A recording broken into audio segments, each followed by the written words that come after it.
Welcome again to Wickerson Studios. This is single variable calculus and the absolute basics and beginnings of it, and I am writing it into the Grasshopper canvas for Rhino 3D, and this one I'm going to actually use a Python node. So if you want to go through the script and I'll generate it for you, that'll be fine. It's pretty simple to understand. You could write a lot of this visual node scripting within the Python node, but I'm going to stay just to the points. And what it is a script that solves for whether or not something is true or false, and we're looking at the slope of a line. So I'm looking at two triangles that when they become similar, you'll see what happens in these. So as I adjust this, it goes to false because that triangle is not obeying the same slope. But when it crosses the same slope, obviously sharing the same segment of the hypotenuse, that's going to work. But you can play with that a bit. I mean, you can slide that over and you still have the true as it slots in. Now I am curious why that, as I move that, oh, it's because it goes to the same line. Let me just try and move that one over this way a bit. Let's try and shuffle this one in the x coordinate. Kind of got to play with it a little bit. I'm trying to move this one over 1.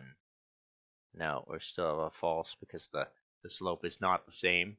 And there you go, the slope is true. So you don't have to have them line up, but I'm playing with two similar triangles and seeing if I can solve it. Now, what am I doing with that? Maybe I won't break this down and build it from scratch totally, but I'm making number sliders that fall in integers because I don't want to get lost in rational numbers trying to make these line up. And I'm producing points at those sections. You don't even have to worry about the z because you're working on a 2D plane. Mind you, I want you to keep thinking right now because I will take you through this kind of trip of going into the 3 dimensions. At any point, we can introduce the third dimension of this because we're working in a 3D window. And that's the positive side of this, is I'm not stuck with Matplotlib library or stuck within Jupyter Noteworks, or at least where I was able to teach myself to find out where it is. And then I deconstruct those points because I want those attributes. And I only did that so I didn't have to come back to these number sliders. I could interpret those as deconstructed point attributes, x and y, and z, which is default to 0 because I didn't put anything in. And then I wrote it into a Python script, and I basically needed what was required for the formula. Now, the formula is quite simple. We'll just go up here. Any non-vertical straight line, you'll see this defaults out whenever it becomes a vertical straight line. The node goes red. Has the property that the ratio of m equals the change in y over the change in x. And if those values are the same for all points, then you've got a slope that's similar, that works the same slope on each triangle. It doesn't have to be a triangle. We're just talking about a straight line. And this is going to help us in calculus as we go through. So I'll break down that script, and all I did was pull out points afterwards, pull out the points of the triangles where they come together. It's not too hard to figure out, and then generate the lines, and I ended up generating those two triangles so we could look at. Those are the only two visuals. The midpoint is where I'm just putting the word, so we could take that to preview off. That's just where don't let that throw you if you go into the script and are interested in it on my GitHub. If I grab an analysis tool and simply want to point on line, I always point on curve instead. That just gives me the power to slide this around and move it, so it's out of the way. And of course, doing that, you're going to want to point on curve on the line. You're going to want to reparameterize that curve for the work. I think. Oh no, that's the small one. I have it off the small one. Let's put it off the big one here. There we go. Now I can slide all the way along, put it up at the top if I wanted it out of the way, or if I don't want it down as a label at the bottom, I can put it there.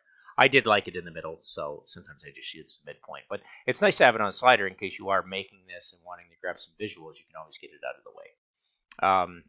I don't know if you can take the preview. I guess you can take the preview off, yeah, of that point. And so then you have everything you want to select right here.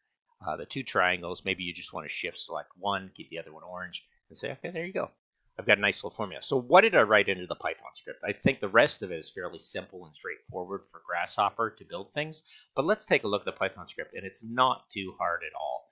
Let's jump in here, and it's a nice little logical. It's what I think about, and you'll see that I've given the values. I did have difficulty with the apostrophe. That doesn't work because it'll start reading and defaulting out. So I had to type in prime as my inputs. And as you go into input, you're going to want to make these default the type int to integers. Like I said, you can do floats if you want to.